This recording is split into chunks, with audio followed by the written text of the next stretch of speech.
Assalamualaikum warahmatullahi wabarakatuh. Kami dari kelompok 2, yang terhormat Ibu Anissa Martina MSI selaku dosen pengampu topik khusus statistika 1.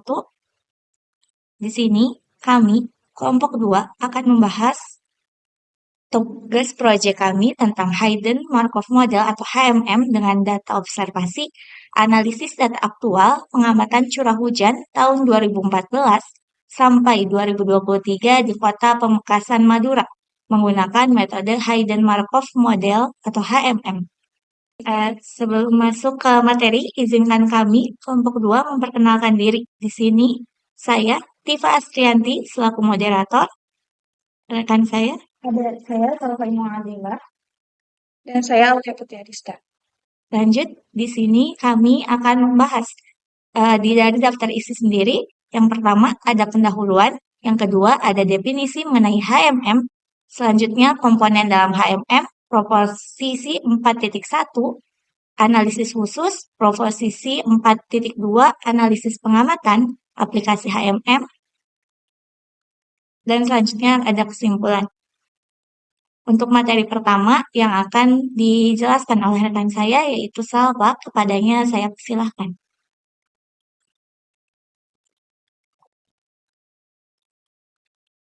Baik, terima kasih kepada moderator atas kesempatannya. Di sini saya akan menjelaskan pendahuluan terlebih dahulu.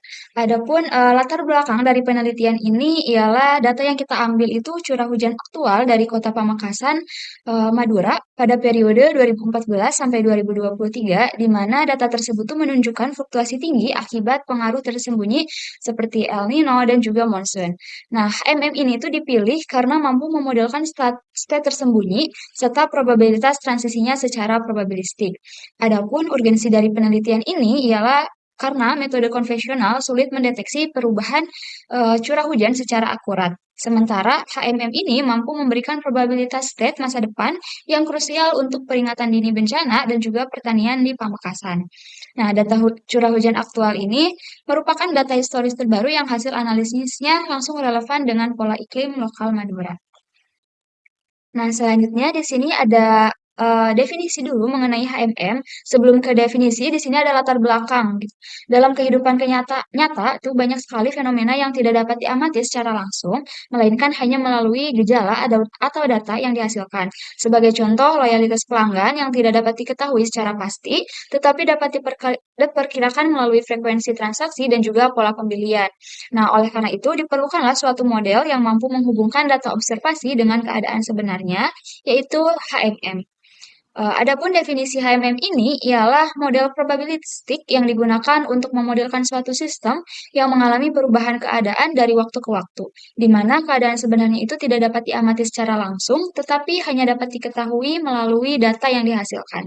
Dalam HMM ini terdapat dua tipe state, yaitu state yang dapat diamati atau observable state, dan juga state yang tersembunyi atau hidden state. Adapun sejarah HMM ini, di mana konsep HMM berawal dari teori Markov chains yang diperkenalkan oleh matematikawan Rusia Andrei Markov pada tahun 1906. Selanjutnya pada tahun 1960 sampai 1970, Leonard mengembangkan model HMM beserta metode estimasinya. Model ini tuh dikenal setelah Lawrence Rabiner menerbitkan artikel tutorial pada tahun 1989 yang menjadi referensi utama dalam penelitian dan juga pengembangan HMM hingga saat ini. Selanjutnya akan dijelaskan kembali oleh Saudari Tipa. Adanya disilakan.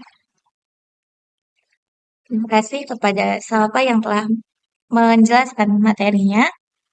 Selanjutnya di sini ada komponen dalam Hidden Markov Model. Nah, pada Hidden Markov Model terdapat 5 komponen utama. Yang pertama, di sini ada jumlah status tersembunyi yang dilambangkan dengan N besar. Nah, hidden state merupakan keadaan yang tidak dapat diamati secara langsung. Pada penelitian ini, hidden state dapat diartikan sebagai periode kering dan periode basah.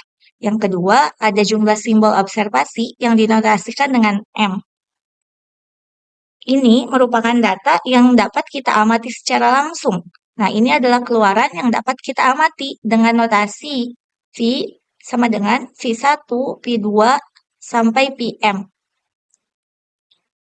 Nah, misalnya kategori curah hujan yang diperoleh dari data aktual.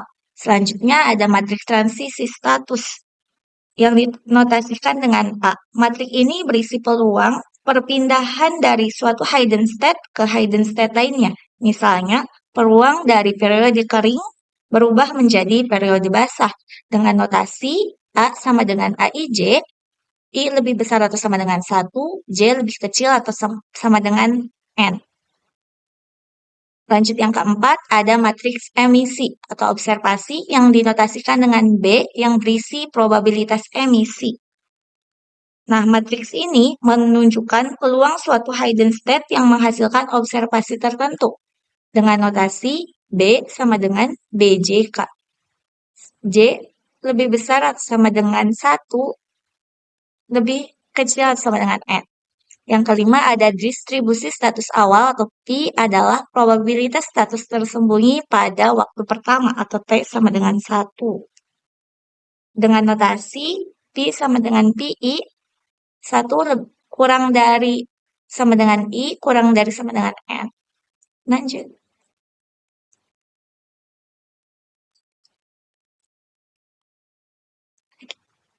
Selanjutnya ada proposisi 4.1.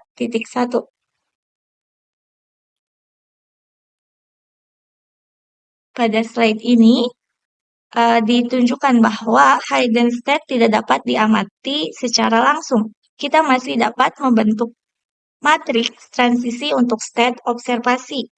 Nah, intinya, jika hidden state diabaikan, maka data observasi tetap mengikuti suatu matriks probabilitas transisi yang disebut tidal P. Kemudian, terdapat vektor P yang merupakan distribusi probabilitas stasioner. Artinya, jika proses Markov berjalan dalam waktu yang cukup lama, maka probabilitas sistem akan menuju kondisi yang stabil, yaitu distribusi P. Jadi, proposisi ini menjelaskan bahwa meskipun terdapat hidden state yang tidak terlihat, perilaku observasi dapat dianalisis secara matematis dan akan mencapai kondisi keseimbangan. Next.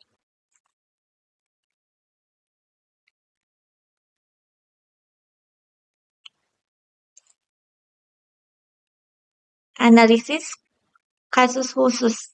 Pada bagian kasus khusus HMM dengan 2 hidden state, misalnya terdapat 2 keadaan tersembunyi, yaitu state pertama periode kering atau yang dilambangkan S1, state kedua periode basah yang dilambangkan S2.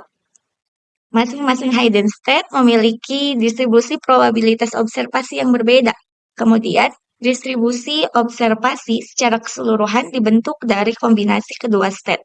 Bentuk umumnya P alpha P1 tambah 1 P alpha, ini bisa dilihat di rumus ini. Lanjut.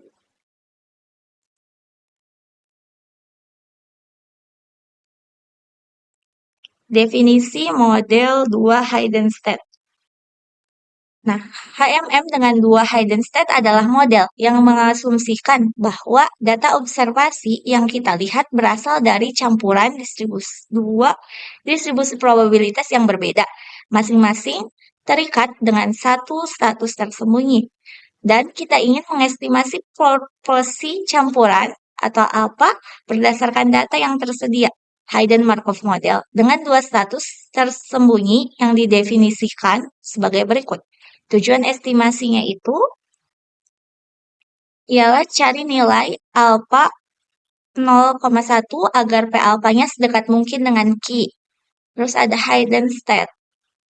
S1, S2 misalnya kering dan lebat.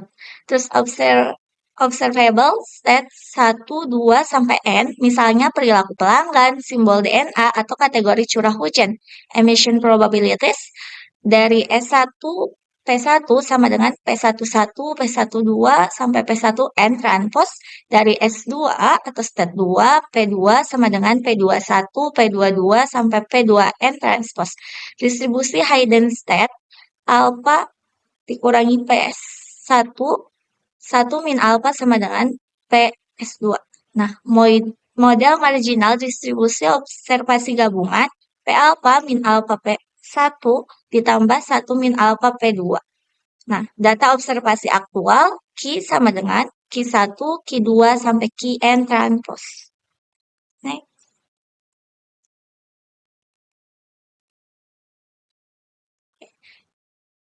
selanjutnya ada fungsi tujuan atau sum of squared errors atau yang sering disebut dengan SSI. Nah, cara cari alfanya gitu untuk sedekat mungkin supaya dekat dengan Q. Nah, ukuran kedekatan dari SSI ini ada di sini. Jadi dicari sedekat mungkin supaya mendapat keseimbangan. Kendalanya biasanya di mana alfanya tuh lebih besar atau sama dengan 0 dan lebih kecil atau sama dengan 1 karena ini probabilitas. Selanjutnya, materi selanjutnya yang akan dijelaskan oleh rekan saya, Aulia Putri Adista, kepadanya saya persilakan.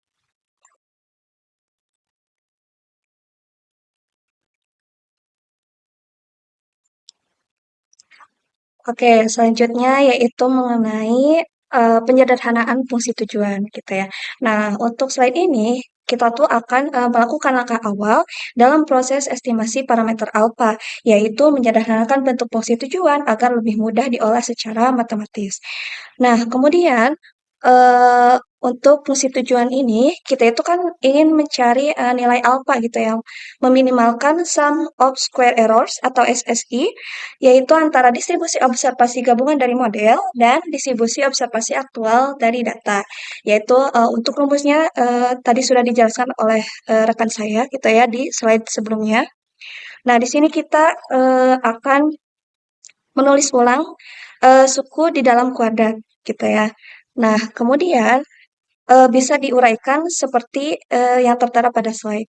Nah, kita misalkan alfa P1J-nya itu plus 1 min alfa P2J itu adalah distribusi observasi gabungan dari model. Nah, kemudian untuk QJ adalah proporsi aktual observasi ke J dari data. Nah, dengan mengelompokkan suku yang mengandung alfa, kita pisahkan bagian yang bergantung pada alfa dan yang tidak. Nah, kemudian di sini ada definisi variabel baru di mana untuk mempermudah notasi kita definisikan XJ sama dengan P1J min P2J, yaitu selisih probabilitas emisi antara status S1 dan S2 untuk observasi J. Nah, kemudian ini itu menunjukkan bahwa arah perbedaan antara kedua distribusi emisi. Nah, kemudian untuk notasi YJ sama dengan QJ min P2J itu merupakan selisih antara data aktual dan emisi dari status S2. Nah, ini tuh menunjukkan seberapa jauh data berada dari status S2. Nah, kemudian untuk fungsi tujuan dalam bentuk sederhananya bisa dilihat di pada slide gitu. Eh, PL, P alpha sama dengan sigma J1 sampai N alpha XJ min YJ kuadrat. Nah, kemudian jika kita ekspansikan dari fungsi tujuan dalam bentuk sederhana di atas, itu tuh akan menjadi yang tertera pada slide gitu ya. Di mana untuk F alpha sama dengan A kali alpha kuadrat plus B alpha plus C. Nah, dengan A-nya itu sama dengan sigma XJ kuadrat yang lebih besar dari 0, kemudian B-nya itu sama dengan min 2 sigma XJ YJ, dan C-nya itu adalah sigma YJ kuadrat. Nah, dari persamaan tadi, maka kita bisa menentukan sifat parabolanya, yaitu karena koefisien A lebih dari 0, maka parabolanya itu terbuka ke atas. Nah, ini berarti fungsi memiliki satu titik minimum global. Nah, kesimpulan slide 1 yaitu fungsi tujuan itu telah disederhanakan menjadi bentuk kuadrat, sederhana yang mudah dicari titik minimumnya. Next.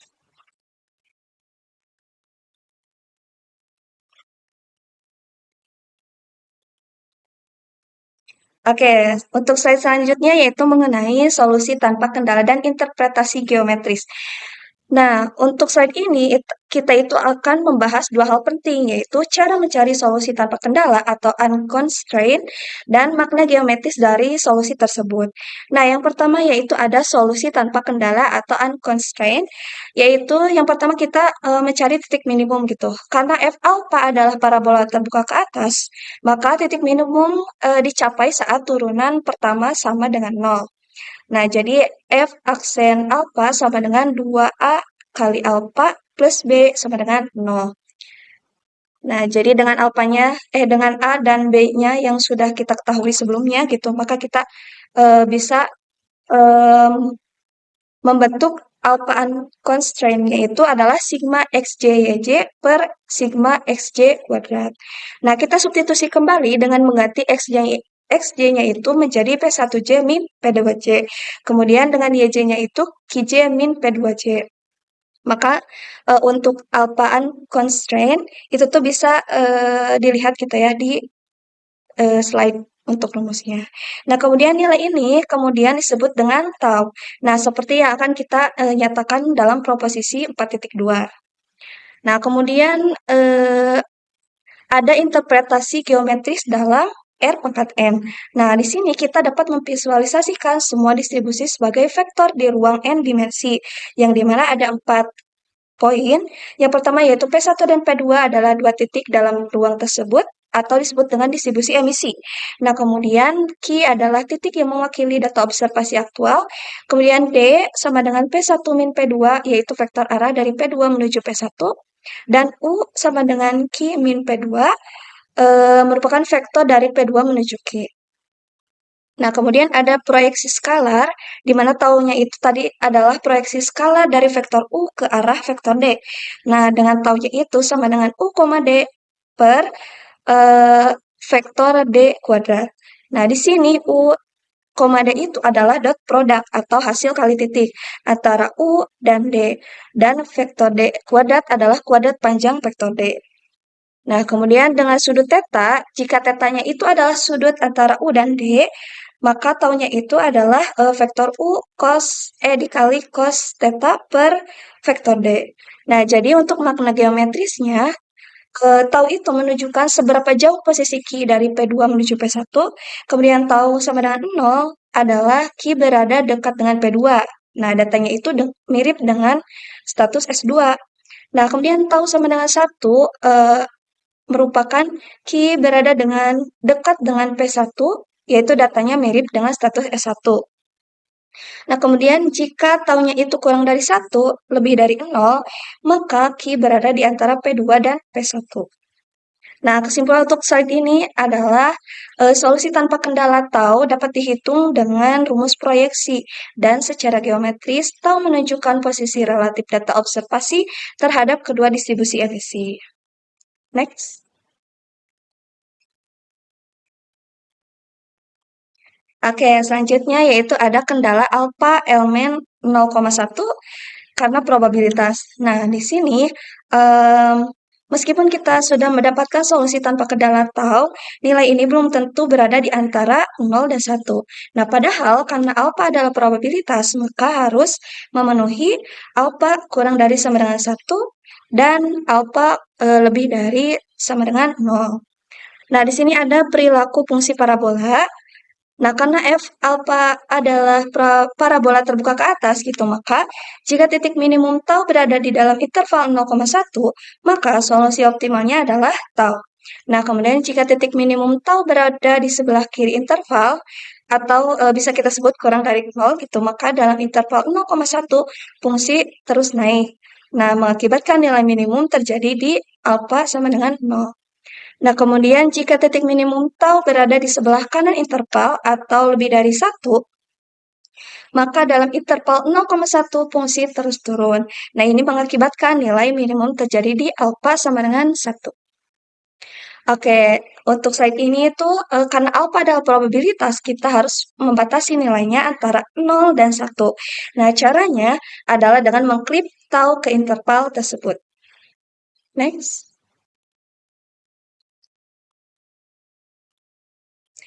Nah, dari rumus yang sudah kita ketahui tadi gitu. Di sini ada proposisi 4.2 yaitu solusi tertutup. Nah, di slide ini itu merangkum seluruh hasil sebelumnya ke dalam sebuah proposisi formal yang memberikan solusi tertutup atau closed form untuk estimasi alfa. Nah, definisi tahu di sini kita sudah mengetahui gitu ya, ada di dalam slide. Nah, ini itu merupakan solusi tanpa kendala yang kita peroleh sebelumnya. Nah, kemudian solusi optimal alfa adalah 0 jika taunya itu kurang dari sama dengan 0, kemudian sama dengan tau jika taunya itu kurang dari 1 dan lebih dari 0, dan sama dengan 1 jika taunya itu lebih dari sama dengan 1. Nah, kemudian di sini ada bentuk ringkasnya gitu ya, alfa OPT atau optimal, alfa optimal itu sama dengan max 0, min 1, tau. Nah, fungsi ini tuh membaca bahwa kita tuh mengambil nilai maksimum antara 0 dan tau. Jika taunya negatif, maka jadikan 0. Nah, kemudian jika kita mengambil nilai minimum antara hasil tersebut dan 1, nah jika taunya itu lebih dari 1, maka kita jadikan 1. Jadi kita tidak perlu melakukan iterasi atau optimasi numerik, cukup hitung tau dengan rumus di atas, lalu klik ke 0,1, dan kita langsung mendapatkan estimasi alfa yang diperoleh. Nah, kemudian proposisi 4.2 ini memberikan solusi tertutup yang sangat sederhana, yaitu menghitung tau, lalu klik ke interval 0,1. Lanjut. Oke, di sini juga ada kaitannya dengan distribusi steady state. Nah, di slide ini tuh menghubungkan hasil estimasi alfa dengan konsep distribusi stasioner dalam teori Markov chain. Nah, apa itu distribusi stasioner? Tadi mungkin sudah dijelaskan gitu ya oleh rekan saya bahwa distribusi stasioner itu adalah distribusi probabilitas status yang akan konvergen ke suatu distribusi tetap yang disebut distribusi stasioner. Nah, kondisi matematisnya, jika P adalah matriks transisi probabilitas, maka distribusi stasioner P harus memenuhi eh, P2P sama dengan P dan sigma I1 sampai N, P1 sama dengan 1. Nah, artinya di sini P2P sama dengan P itu adalah distribusi tidak berubah setelah satu langkah transisi gitu. Nah, kemudian untuk sigma PI sama dengan 1 adalah total probabilitas yang harus sama dengan 1. Nah, kemudian dalam konteks estimasi, P alpha itu adalah distribusi teoretis dari model HMM yang kita bangun gitu. Nah, bergantung pada alpha. Nah, Q adalah distribusi yang teramati dari data aktual. Kemudian tujuan kita itu adalah memilih alpha sehingga P alpha-nya itu mendekati Q. Nah, dengan kata lain, kita mencocokkan distribusi stasioner model dengan distribusi empiris data. Nah, mengapa hal ini penting? Karena jika model HMM sudah mencapai distribusi stasioner yang sesuai dengan data, maka model tersebut tuh dapat digunakan untuk memprediksi perilaku masa depan, kemudian mengklasifikasikan status tersembunyi dari observasi baru, kemudian memberikan interpretasi probabilistik yang stabil. Jadi, estimasi alfa ini pada dasarnya adalah upaya untuk membuat distribusi stasioner model P alpha sedekat mungkin dengan distribusi aktual dari data Q. Nah, ini tuh menjamin bahwa model yang kita bangun konsisten dengan data dalam jangka panjang. Mungkin selanjutnya akan dijelaskan oleh rekan saya, yaitu Zalto. Baik, selanjutnya di sini ada aplikasinya dari Hayden Markov ini, di mana kita tuh menggunakan klasifikasi kondisi cuaca periode per bulan pada Kota Pamekasan dari tahun 2014 sampai 2023, di mana tingkat hujan yang terbentuk dari karakteristik data tersebut yaitu ada kategori 1, dia kondisinya itu cerah atau kering, lalu kategori 2, dia kondisinya hujan dengan intensitasnya normal atau sedang, lalu yang ketiga, dia kondisinya intensitas hujan yang tinggi atau lebat. Nah, dari periode tahun tersebut kita mendapat 120 data selama 10 tahun di mana data observasi ini diklasifikasikan ke dalam dua hidden state yaitu periode kering 83 data, periode basahnya 37 data. Nah, dari kriteria data tersebut kriteria data jika data itu lebih dari 3.548,5 termasuk ke periode basah dan jika kurang maka termasuk ke periode kering. Nah, di sini ada juga pembagian datanya. Untuk 80% data itu 96 data di mana itu untuk membangun model HMM-nya, sedangkan 20%-nya yaitu 24 data untuk validasi modelnya. Nah, kita ambil secara acak 64 dari periode kering dan juga 32 dari periode basah, sisanya itu digunakan untuk validasi. Di sini ada pula kriteria dari nilai alfanya. Ketika alfanya itu mendekati 0 atau alfanya kurang dari 0,80, maka dia termasuk ke periode kering. Tapi ketika dia lebih dari 0,80, maka dia termasuk ke periode basah. Nah, dari hasil periode kering alfa itu di interval 0,35 dan juga 0,79, sedangkan untuk periode basah alfanya itu di interval 0,80 dan sampai 0,98. Dan lanjut ke simulasinya, di sini kami menggunakan aplikasi Python. Baik, nah di sini sudah ada, kami di sini menggunakan Python ya. Di sini kodenya yang pertama kita menginstal dulu HMM Learn-nya, terus lalu yang kedua di sini kita tahap yang pertama itu kita masukkan dulu datanya di mana ada 120 data mentah itu sendiri. Lalu tahap kedua kita menggunakan di sini model Gaussian HMM karena di sini tuh model ini tuh lebih stabil dan juga anti error gitu.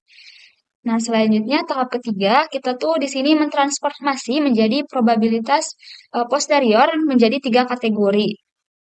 Ada kategori 1, 2, dan juga 3 yang tadi sudah dijelaskan sebelumnya di slide eh, presentasi tadi. Selanjutnya di sini ada pemisahan data untuk training untuk 96 data dan juga untuk validasinya itu 20 data sesuai dengan pembagiannya kami mengambil 80% untuk training dan juga 20%-nya untuk validasi. Nah, selanjutnya tahap keempat di sini itu fase data training dan juga perhitungan untuk alpha trainingnya. Di sini penentuan alfanya, lalu ya tahap kelima itu perhitungan nilai rata-rata pada setelah melakukan training. Nah, selanjutnya di sini tahap keenam itu fase validasi datanya. Di sini itu menyusun data validasinya, lalu kita di sini ada aturannya untuk 80% dan juga 20%. Nah, selanjutnya di sini ada matriks emisi integrasi atau konversi parameter Gaussian menjadi probabilitas diskritnya. Selanjutnya di sini ada untuk mencetak outputnya. Output yang pertama akan dicetak itu tentu saja parameter eh, estimasi parameter internal Gaussian hybrid HMM-nya. Lalu di sini kita mencetak matriks transisi antar kategorinya dan juga matriks emisinya. Selanjutnya di sini kita akan menghasilkan tabel data training 96 data dan juga di sini kita akan menampilkan rata-rata dari perhitungan setelah datanya itu di training. Dan juga yang terakhir di sini ada data validasinya. Nah, di sini kami sudah meng-run kodenya dan di sini hasilnya. Nah, terlihat di hasilnya itu matriks transisi antar kategorinya dari kategori 1 sampai 3 ini seperti ini, di mana untuk hasilnya pada setiap barisnya itu harus sama dengan 1 mengikuti hukum peluang seperti itu. Di sini ada matriks emisinya, di mana dalam 3 kategori tadi itu diklasifikasikan menjadi klasifikasi 0 ketika dia curah hujannya itu kurang dari sama dengan 100. Lalu untuk klasifikasi 1, dia tuh curah hujannya antara 101 sampai 1500. Klasifikasi 2 itu antara 1501 sampai 3500 dan klasifikasi 3 itu lebih dari 3500. Nah, di sini terlihat output hasil dari tabel data trainingnya itu ada 96 data.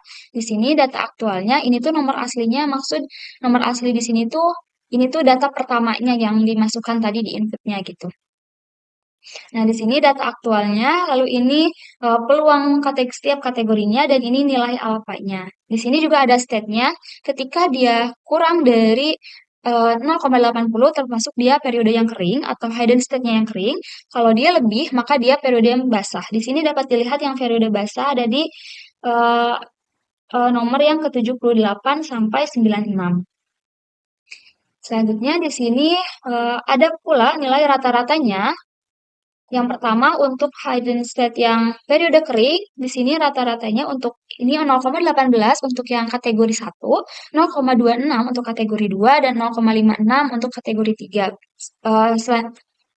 Selanjutnya sama untuk periode basah juga seperti itu. Di sini juga sama, setiap barisnya itu harus menghasilkan 1.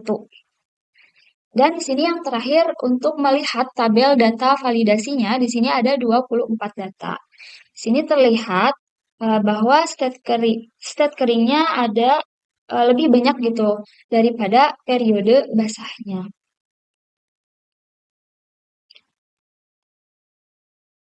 Mungkin untuk simulasi sekian, kita lanjut lagi ke. Oh iya, tadi untuk validasi rumus-rumusnya sudah dimasukkan sebenarnya ke kode. Tadi saya belum menyampaikan, tapi memang sudah dimasukkan ke kodenya. Untuk yang rata-rata juga seperti itu. Nah, hasilnya dari tabel validasi terlihat bahwa 19 data itu termasuk ke dalam periode kering dan juga 5 data itu termasuk ke periode yang basah. Aturan klasifikasi yang digunakan yaitu dengan batas nilai alfanya itu sebesar 0,80 mampu mengelompokkan seluruh data curah hujan dengan benar ke dalam periode yang sesuai. Hal ini tuh menunjukkan bahwa model HMM yang dibangun memiliki kemampuan generalisasi yang baik dan tidak hanya bekerja pada data pelatihan atau training, tetapi juga pada data baru yaitu validasinya. Mungkin sekian yang dapat saya sampaikan. Saya kembalikan lagi kepada moderator. Terima kasih.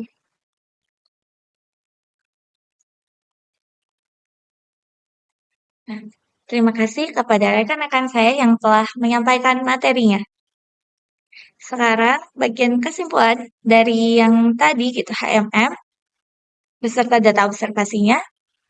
Berdasarkan hasil data curah hujan Kota Pamekasan periode 2014 sampai 2023 menggunakan Hayden Markov Model atau HMM, dapat disimpulkan bahwa HMM merupakan model yang efektif untuk memodelkan data deret waktu yang dipengaruhi oleh keadaan tersembunyi atau hidden state. Model ini mampu menggambarkan hubungan antara data observasi curah hujan dengan kondisi tersembunyi yang mempengaruhi perubahan pola hujan, seperti periode kering dan periode basah. Nah, pada penelitian ini, data curah hujan dikelompokkan ke dalam 2 hidden state, yaitu periode kering dan periode basah. Estimasi parameter dilakukan dengan mencari nilai alfa yang meminimumkan fungsi kesalahan atau sum of squared errors (SSI), sehingga distribusi teoritis model mendekati distribusi data aktual. Hasil penerapan menunjukkan bahwa kriteria klasifikasi berdasarkan nilai alfa mampu membedakan kedua periode dengan baik, yaitu periode kering memiliki nilai alfa pada interval 0,35 sama 0,79, sedangkan periode basah berada pada interval 0,80 sama 0,98. Selain itu, proses validasi menunjukkan bahwa seluruh data dan data validasi berhasil diklasifikasikan dengan benar menggunakan batas alfa sama dengan 0,80. Hal ini menunjukkan bahwa model HMM dibangun memiliki kemampuan generalisasi yang baik dan dapat digunakan sebagai alat bantu dalam analisis pola curah hujan. Secara keseluruhan, Hayden Markov Model dapat menjadi alternatif metode yang efektif dalam menganalisis pola curah hujan, serta berpotensi mendukung sistem peringatan dini bencana, perencanaan pertanian, dan upaya mitigasi perubahan iklim di Kota Pamekasan, Madura.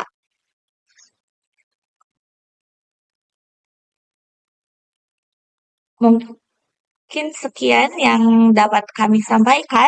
Penelitian ini kami harap dapat menjadi dasar pengembangan model analisis curah hujan yang lebih efektif dan mendukung mitigasi risiko bencana serta ketahanan iklim secara berkelanjutan di Kota Pamekasan, Madura. Sekian yang dapat kami sampaikan. Kurang dan lebihnya mohon maaf. Wassalamualaikum warahmatullahi wabarakatuh.